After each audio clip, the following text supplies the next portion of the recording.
non sapevo se farla uscire o meno.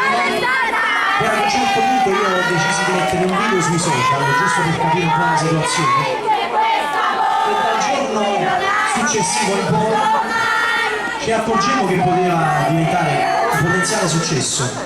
Ed è stato così perché con i Mr. Hyde è nata questa canzone che sentite. Dove saranno?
Ci sarò